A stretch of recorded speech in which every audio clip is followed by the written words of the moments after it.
Salut tout le monde, des arrestations des officiers et des sous-officiers, des chefs militaires, des chefs de la gendarmerie et de la police sont en pleine préparation par le président Assimi Goïta.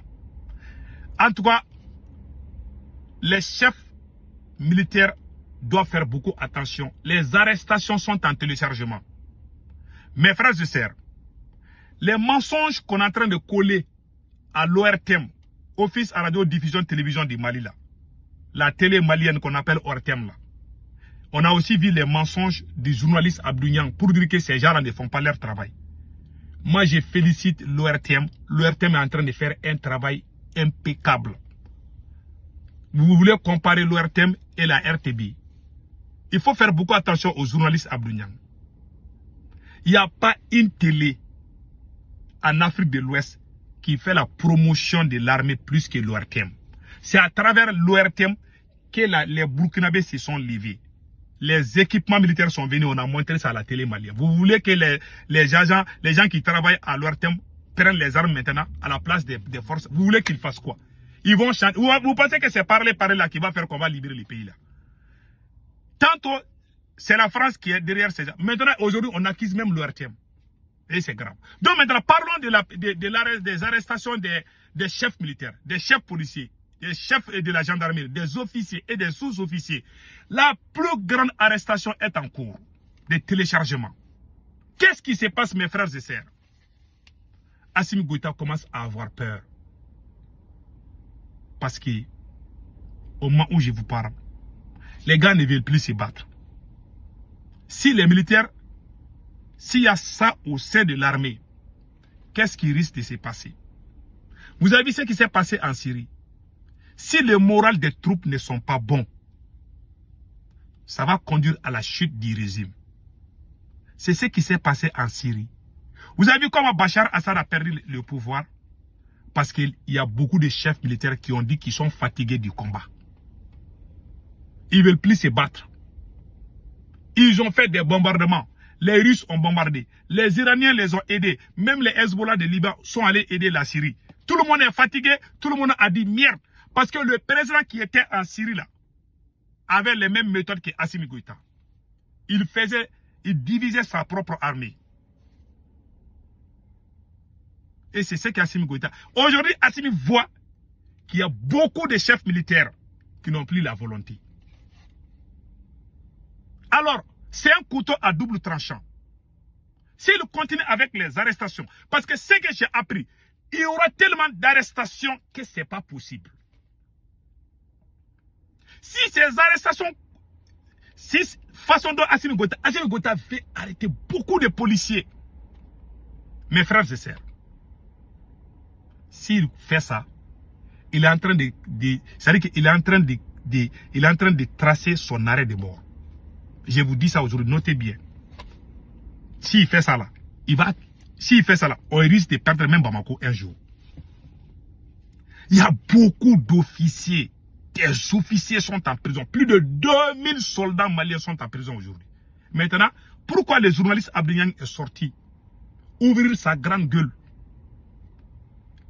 Le journaliste Abdou Niang est sorti dire qu'il y a les chefs militaires qui sont complices avec les terroristes. Qu'il y a des chefs policiers, il y a les gendarmes. Abdou Niang a dit, parce qu'on lui a dit de dire. Celui qui sort à Bamako pour accuser les gendarmes et les policiers là, ils vont te mettre en prison. Abdou Niang peut le dire parce que le service de renseignement du Mali est derrière lui. Voilà le pouvoir militaire. C'est-à-dire que la loi c'est eux qui font la loi. C'est-à-dire ce qui est bon. Façon dont les Occidentaux font ça aux autres pays là, c'est ce que les militaires font à leur propre peuple en Afrique. Ils sont pires que les colonisateurs. Il est plus grand Satan. Ce sont ces militaires-là. Un homme qui ne respecte pas la loi de son pays est pire qu'un animal sauvage. Vous avez vu, Abdou Niang est sorti, il a accusé les gendarmes, les policiers et certains chefs militaires. Il dit qu'il y a des militaires qui sont en connivence avec les terroristes. Si c'est moi qui avais dit ça aux États-Unis, ils allaient sortir au Burkina Faso, au Mali, pour dire que les gars là, Voilà, il veut créer problème entre les militaires. Mais voilà, la vérité est là. La race la plus maudite sur cette terre, c'est la race noire. La race la plus injuste.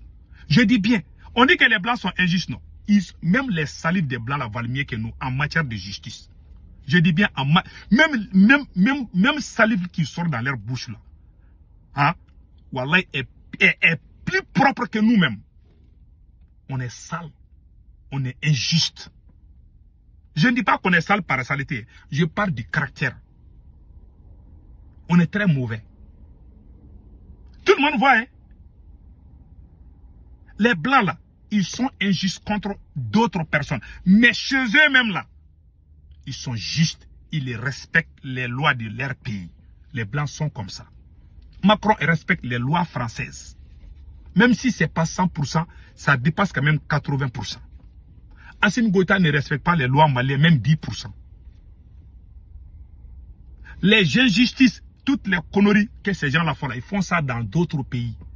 Mais si toi-même, ton président devient un vagabond bandit qui viole les lois, c'est la plus grande déception. Et le scénario syrien est en préparation contre le Mali. Si vous ne faites pas attention, il y a les militaires qui vont s'allier avec les terroristes. Puisque vous êtes en train de gâter leur nom déjà, vous êtes en train de pousser les gens à faire l'alliance avec les djihadistes contre leur propre pays. Alors qu'ils ne veulent pas. Si ton père t'abandonne, ta mère t'abandonne, tu risques de te retrouver dans les mains de tes ennemis. C'est la vérité. C'est la vérité. C'est la vérité. Et c'est ce qui se passe au Mali.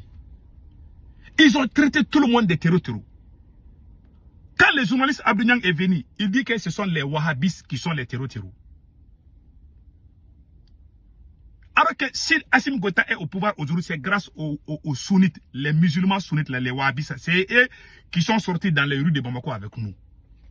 Quand Abdou Niang est revenu, Abdou Niang a continué à soutenir Assimi Goïta. Ça ne dépasse même pas 2 ans. 2 ans, 3 ans. Hein. Alors que nous sommes dedans depuis 6 ans. Lui, il est venu. Hein. Quand c'est bon, quand c'est devenu bon, lui, il est venu. Quand il est venu là, il a commencé à nous combattre. Il n'a pas combattu la France, ni les forces étrangères. Il est venu créer la haine entre nous-mêmes. Mais le président le plus bête que j'ai jamais vu dans ma vie, c'est Assimi Goïta. Quand le journaliste Abdou Niang est venu, il s'est attaqué aux wahhabistes. Tous ces musulmans du Mali n'aiment plus Assimi Goïta à cause du comportement d'Abdou Niang. Deuxièmement, le même Abdou Niang a traité tous les politiciens de terreau. 99% des politiciens ne veulent même plus entendre parler d'Assimi Goïta. Tu n'es pas aimé par les politiciens. Tu n'es pas aimé par les wahhabistes. N'est-ce pas? Les sunnites, ils sont les plus puissants au Mali. Personne n'aime Assimi Goïta. Troisièmement, ils sont en train d'accuser les policiers, les gendarmes. Maintenant, où va ce pays? C'est comme ça que Bachar Assad a perdu le combat. Les chefs militaires du Mali là, beaucoup de chefs militaires du Mali ne veulent plus se battre. Hein. Moi, je savais. Oh. Voilà pourquoi ils sont paniqués. Ils sont en train de faire sortir les journalistes Abdou Niang. Beaucoup de militaires, même pas des... Et puis ces chefs militaires, les troupes, il y a des troupes qui vont là. Ce qui se passe, moi je ne dis pas où. Vous voyez, les terroristes sont en train d'arrêter nos troupes là. Non? Vous voyez comment ça se fait. Ils font ça facilement. Quand les terroristes viennent, il y a beaucoup de soldats qui déposent les armes. Et ils veulent même être, ils préfèrent même être aux mains de ces terroristes-là que d'être. Ces militaires qui sont arrêtés par les terroristes-là, ils sont mieux traités que lorsqu'ils sont arrêtés par Assimi Goïta. Ces militaires qui sont arrêtés par les terroristes-là, les terroristes qu'on insulte chaque jour-là, et ils traitent mieux les prisonniers que Assimi Goïta. Vous avez vu Nema Sagara, général Nema Sagara. Si général Nema Sagara avait été arrêté par les terroristes, on n'allait pas l'humilier de cette façon. On n'allait pas enlever ses foulards. Assimi a fait. Quelle est la différence entre Assimi Goïta et les terroristes? Si tu es arrêté par les terroristes aujourd'hui, ou si tu es arrêté à Assimi Goïta, qui va te traiter mieux? La réponse, les gens de Bamako savent ça. Je ne parle pas des réactionnaires. Donc voilà ce qui se passe. Il veut créer la confusion pour arrêter des officiers. Parce que les gens n'ont plus le courage de se battre. Je vais être honnête. Il y a beaucoup de gens qui ne veulent plus se battre parce qu'ils savent que Assimi Goïta n'a pas de solution. Le seul soutien d'Assimi Goïta aujourd'hui, c'est les Russes. Il y a des soldats maliens qui se battent. Mais il y a beaucoup de soldats qui sont morts inutilement. Parce que Assimi Goïta veut tout gérer au Mali. Il est le ministre de l'économie, il est le ministre de la défense, il est le ministre de l'énergie. Eh mon Dieu. Et puis l'argent qu'on paye là, c'est lui qui garde ça là-bas. Si tu étais banquier, pourquoi tu as pris les gens pour aller au front? Tu es devenu ministre de l'économie aussi. Voilà ce qui se passe. L'argent qu'on paye pour les taxes là, c'est Assimi Goïta qui va gérer ça. Et l'argent qui vient là, pour la défense, c'est lui qui va gérer ça. L'argent qui vient pour l'ordre du Mali, c'est Assimi qui gère et sa famille. Les militaires voient ça. Les gens ne sont pas bêtes. Toutes les informations que nous on a là, ce sont les militaires qui nous donnent. Moi je ne cache pas. Les militaires qui accusent à Sepayo, c'est là même qui sont à côté d'Assimi Goïta, c'est eux. C'est tout. En tout cas, que Dieu sauve le Mali.